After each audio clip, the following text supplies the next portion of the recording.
Bienvenue, c'est l'heure des actus. Voici ce que nous réserve cette édition du 7 juin. À Névillers, inauguration de l'aire de jeu à destination des enfants et des adultes. Les assistantes maternelles du territoire se forment à la langue des signes. Les séjours à la Hoube affirment le sens du spectacle pour les élèves de l'école Hanshaug.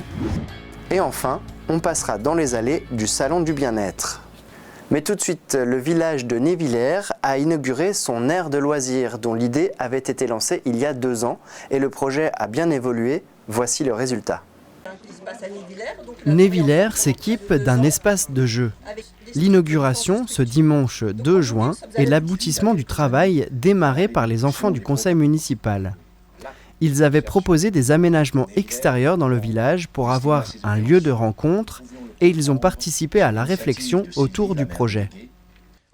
Et nous avons cheminé ensemble donc, avec les enfants, les jeunes et les adultes pour aboutir à ce projet concret aujourd'hui. C'est-à-dire que nous avons visité plusieurs aires de jeu, des cities, nous sommes allés voir des vergers et des réunions régulières avec les jeunes et les adultes à chaque fois. Donc il y a toujours eu des allers-retours dans un travail collaboratif qui a été mené depuis plus de 2 ans maintenant pour aboutir finalement à ce résultat aujourd'hui.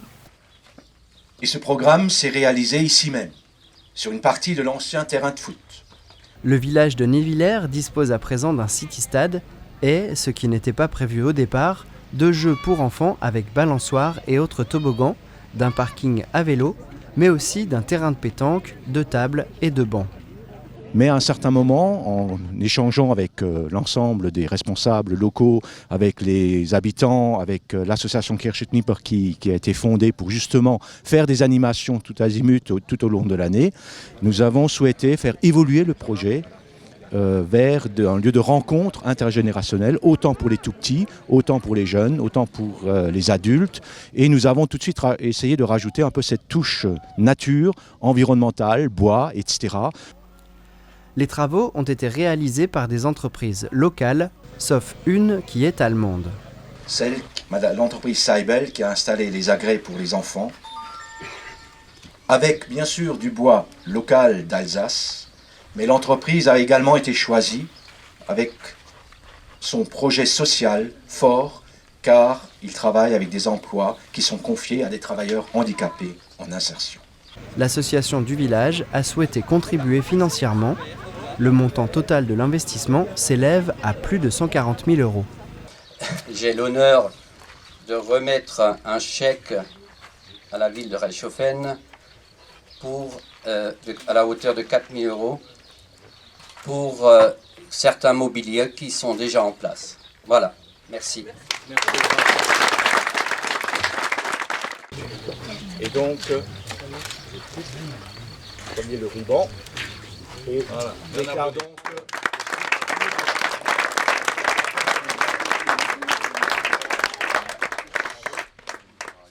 Ce projet se veut global et intergénérationnel.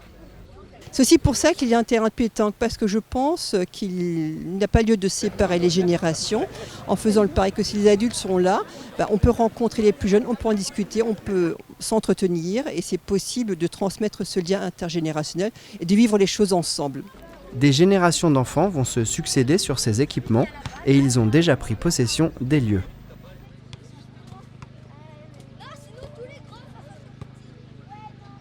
Le RAM, le relais des assistantes maternelles, proposait une formation à la langue des signes pour permettre aux enfants de se faire comprendre dès leur plus jeune âge. Les assistantes maternelles se forment à la langue des signes. Dans les bureaux de la Comcom du pays de Niederbrand-les-Bains, elles écoutent, ou plutôt elles regardent attentivement leur formatrice. 11 assistantes du territoire apprennent à parler avec les mains. On fait plus du français signé, c'est-à-dire qu'on met des gestes sur des mots. Par exemple, papa, on va le faire. Alors c'est pour un petit peu travailler avec des enfants qu'on appelle non-verbaux, c'est-à-dire qui ne parlent pas. Le relais des assistantes maternelles a contacté l'Institut Hyperia et le groupe Saneo pour organiser 5 jours, soit 35 heures de formation en LSF, la langue des signes français. Et le choix de la LSF, c'est simplement une demande qui a été faite auprès de toutes les assistantes maternelles du territoire pour savoir ce qu'elles souhaitaient apprendre en fonction du programme proposé. Et donc c'est un choix des assistants maternels. Pendant ces journées, elles participent à des activités, des jeux qui facilitent l'apprentissage et la mémorisation de ces gestes. Elles pourront répéter ces activités avec les enfants et ainsi les aider dans leur développement. La langue des signes, ça va les aider pour se faire comprendre avant d'avoir le mot et la capacité au niveau de la langue et de la voix de sortir des sons et des mots. Donc il va peut-être demander à boire, ou biberon, ou doudou. Quand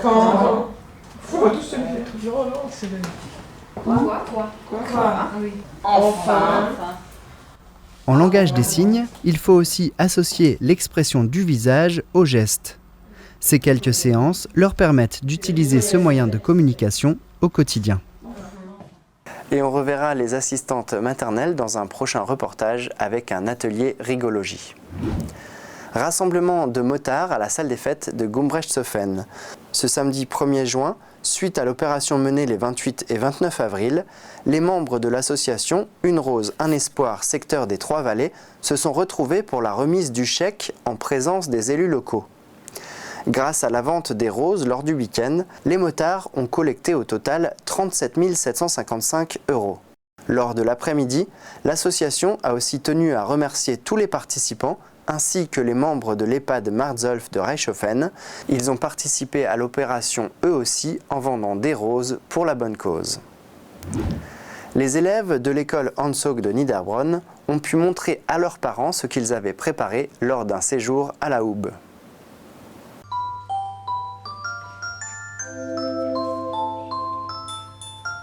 Nouvelle représentation au Moulin Neuf de 3 classes de CP CE1, CE2 et CM1 CM2 de l'école Hansog à Niederbronn-les-Bains. Les élèves sont fiers de présenter à leurs camarades puis à leurs parents le résultat des ateliers suivis lors du séjour à la Hoube. On a fait des jeux, de la musique. Après on avait une prof de danse qui nous a appris à danser, à faire la danse. Et après un qui faisait la mise en scène.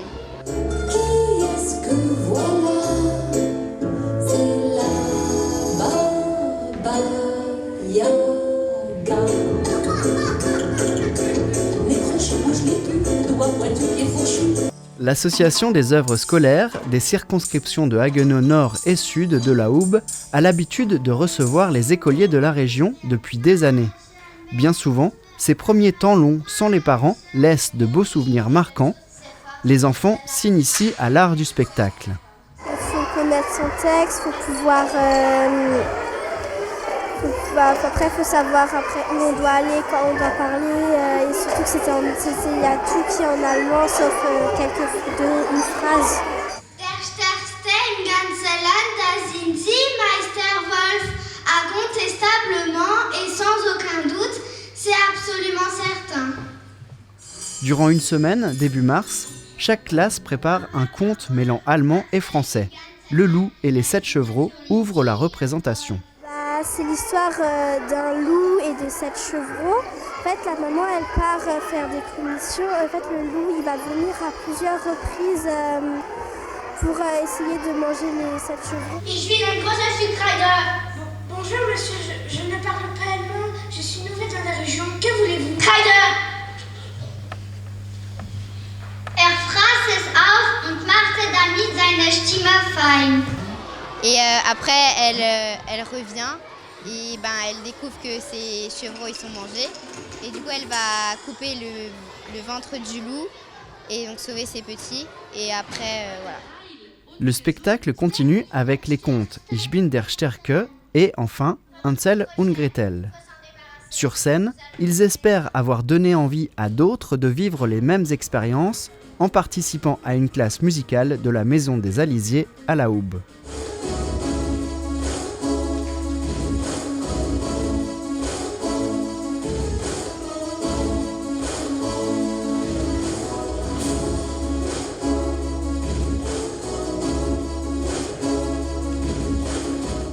Lors du Salon du Bien-être à Reichshofen, les exposants proposaient ateliers et conférences. Le bien-être est à la mode. L'entreprise Essentielle organisait un salon sur ce thème les 1er et 2 juin à l'espace cuirassier de Reichshofen. Une quarantaine d'exposants présentaient leurs activités. Donc je suis commerçante en articles de lithothérapie. Donc la lithothérapie, c'est le soin par les pierres. Alors je suis venu présenter les soins de la guérison spirituelle angélique. Je vous présente aujourd'hui le développement personnel, le cercle de vie. Alors aujourd'hui, je suis venue présenter mon activité d'éducateur comportementaliste canin. Je suis praticien d'hypnose et je m'occupe aussi de la sophrologie. Je fais thérapeute de sophrologie. Ces thérapies alternatives, plus ou moins pragmatiques, doivent être complémentaires et non opposées à des thérapies classiques. Les médecins étant les seuls à pouvoir poser des diagnostics, rappelle le ministère de la Santé. Les journées sont ponctuées d'ateliers et conférences où chacun peut expliquer sa pratique. Pourquoi le salon du bien-être ? Nous avons pensé que dans la région, il manquait une petite énergie ascendante. Et nous avons pensé qu'il était nécessaire de développer ce salon ici à Reichshofen ainsi qu'à Niederbronn dans l'objectif de vanter les mérites des thérapies alternatives. Certains concepts évoquent des rééquilibrages des énergies. Ils sont nombreux à proposer des clés, c'est-à-dire des méthodes pour faire un travail sur soi. Ce premier salon en appelle d'autres. J'annonce déjà le prochain salon qui aura lieu le 26 et 27 octobre 2019 à Niederbronn-les-Bains, au Moulin Neuf. Pour les plus courageux, l'année prochaine, 4 et 5 avril, à Reichshofen, dans l'espace cuirassier. Et le troisième a déjà été planifié au mois de novembre, le 27 novembre 2020. Et on espère qu'il y aura beaucoup de monde. Et en marge du salon, pour se restaurer, il y avait deux propositions, l'une par le food truck Cruellement Bio et l'autre par l'association Main dans la main pour Haïti. Et du coup, tous les années, on essaie de faire 1 ou 2 conteneurs. Dans le conteneur, on envoie tous les produits alimentaires, par exemple, surtout les produits secs, les produits d'hygiène. Alors c'est pour ça cette action qu'on est en train de faire. C'est pour qu'au moins on puisse avoir des connaissances, des besoins pour les enfants d'Haïti qui sont dans les orphelinats de Haïti. Dans l'interview de la semaine, tout de suite, la compagnie du Poulailler fait une répétition à l'italienne pour son prochain spectacle. Puis on vous propose un nouvel épisode de nos chroniques sur les chiffres du territoire. Passez une bonne semaine.